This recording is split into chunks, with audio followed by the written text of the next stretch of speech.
waxaa yimid wafdi culus oo ka yimid jamhuuriyadda Djibouti runtii wafdi heer qaran ah oo runtii isku jira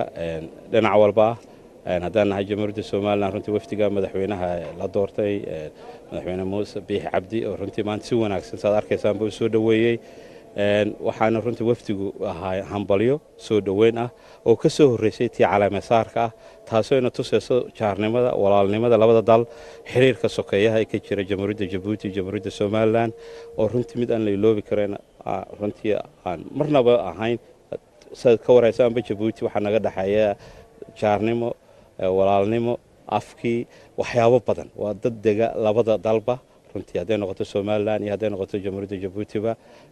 waxaan runtii jecel waftiga maanta si fiican maanta iyaga booqasho gaar ah noogu yimid oo dayuurad runtii gaar ah soo qaatay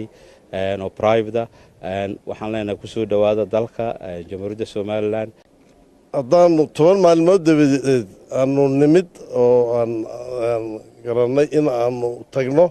oon soo hambaliyano aanu ducayno waa intaan isku jirro xuduudka Soomaaliland iyo Djibouti waa 16 kilomitir waa dalka ugu dhow waana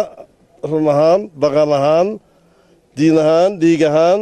labada dal isugu dhow in markaa dadka kale aan ka soo horeyno aan ka soo hormarro calaamasaarkii bisha dabadeed dhacay waa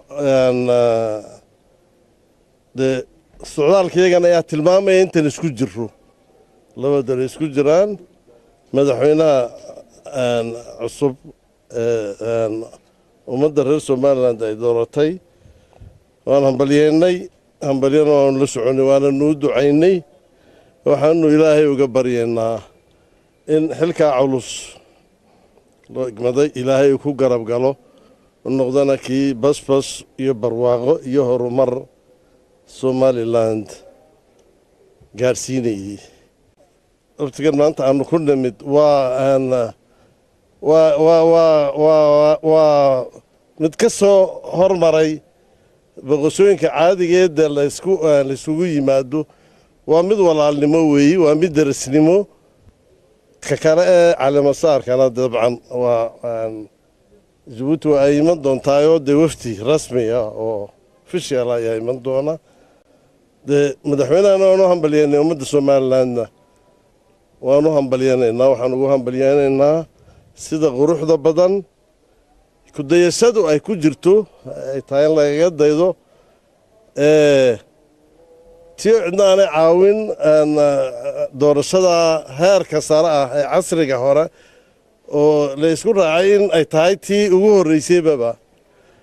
qaaraddan Afrika ka dhacda ee ay suuro geliyeen inta dadka dheertiin baan leenahay idinkoo bil aqoonsiga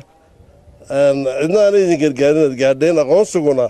waa ka ummaddu ay aqoonsatay idinka ay aqoonsaday hambalyaan idin leenahay